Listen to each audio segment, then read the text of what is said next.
मुझे बताएं, आपने एक बहुत खूबसूरत चीज़ की, उस्ताद एक जो एक एलिमेंट है ना सोसाइटी का, बहुत अहम और ख़ास है। You happen to be a teacher, I happen to be a teacher at the moment too. बड़ा ज़रूरी होता है कि टीचर की परफॉर्मेंस कैसी है, इसका एनालाइज करना बड़ा ज़रूरी है। आप बड़ी मशहूर हुई इस बात पे कि आपने एक परफॉर्मेंस बॉन्ड साइन करवाया। ये परफॉर्मेंस बॉन्ड क्या था? अगर इसके बारे में एक्सप्लेन कर दें तो बहुत सारे स्कूल्स में, कॉलेजेस में अगर ये आ जाए तो it can be a game changer, क्योंकि टीचर को होगा pressure of performance as well कि उसने एग्जीक्यूट करना है, उसने अपने आप को बच्चों के सामने नहीं बल्कि जो आपको एनालाइज कर रहे हैं उनके सामने प्रूव करना है। बिल्कुल हुमायूं, आपने आई एम ग्लैड कि आपने इस फोरम पे ये सवाल किया है। देखिए, बॉन्ड साइन होना, नॉट परफॉर्मेंस, बॉन्ड साइन होना is a very common thing among educational institutes and in other corporate sector as well. वो बॉन्ड्स होते हैं एम्प्लॉयमेंट बॉन्ड्स, जिसमें आप अपने एम्प्लॉय को अगर ट्रेनिंग दे रहे हैं तो आप उनको बांध लेंगे वहाँ पे। आप उनको अगर हायर कर रहे हैं तो एम्प्लॉयर अपने बेनिफिट्स के लिए बॉन्ड साइन करवाएगा कि 1 साल से पहले नहीं छोड़ना, छोड़ोगे तो 2 महीने की तनख्वाह देकर जाओगे, इस किस्म के।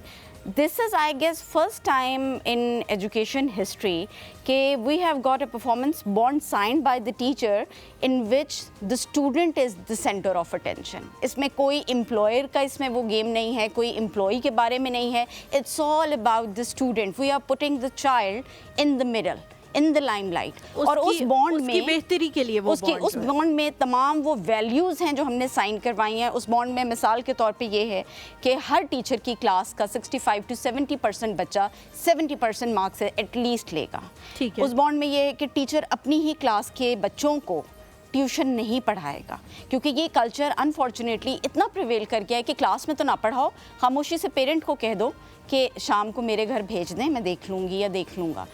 पेरेंट जो है वहाँ भी फीस दे रहा है, घर में भी दे रहा है, तो ये एक इट्स विद ड्यू अपॉलॉजी ये एक माफिया बन गया है। बिल्कुल बिल्कुल। फिर उसके बाद उसमें कॉर्पोरल पनिशमेंट, जो कि ऑलरेडी हमारे फेडरल उसका लॉ भी है। कॉर्पोरल पनिशमेंट को सख्ती से मना किया है कि बच्चे पे हाथ नहीं उठाना, बच्चे को हमेशा हर चीज़ में सेंटर ऑफ अटेंशन देनी है, आपने रखना है, और the child always comes first. तो ये बॉन्ड है and I am very glad कि मेरे टीचर्स ने इसको बहुत पॉजिटिवली लिया। टेलीकॉम फाउंडेशन के अपने 15 स्कूल्स हैं जिसमें ये सब टीचर्स से हमने बॉन्ड साइन करवाया। टीचर्स आर माशाल्लाह very competent and they took it positively. उन्होंने इसको वो किया और उन्होंने छोटा सा नोट देते हैं, ब्रेक पे जाना है। आप बताएं, इससे बच्चा एक्सप्लॉइट तो नहीं करता टीचर्स को? बिल्कुल नहीं, स्टूडेंट सेंट्रिक है। नहीं, बिल्कुल नहीं, ऐसे नहीं होता हुमायूं। देखें, मैंने आपको बताया कि मैं खुद भी बहुत साल टीचिंग में रह चुकी हूँ।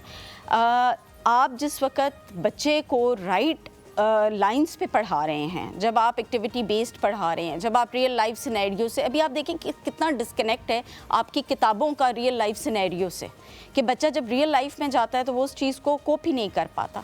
तो जब आप उस चीज़ से कनेक्ट करते हैं, जब आप बच्चे को अहमियत देते हैं, एक क्लास में तमाम बच्चे एक जैसे नहीं सकते, सब डिफरेंट होते हैं। आप सिर्फ टॉपर्स को अगर फोकस करें तो आपके बैक बेंचर्स या आपके वो बच्चे जो थोड़े से स्लो लर्नर्स हैं वो सफ़र करते हैं। तो it's being teacher, it's our obligation, it's my teacher's obligation. एक एजुकेशनिस्ट होते हुए मुझे इस चीज़ को इंश्योर करना है कि मेरा हर उस्ताद अपने बच्चे को वही तवज्जो दे जिस तरह अपने घर में अपने बच्चों को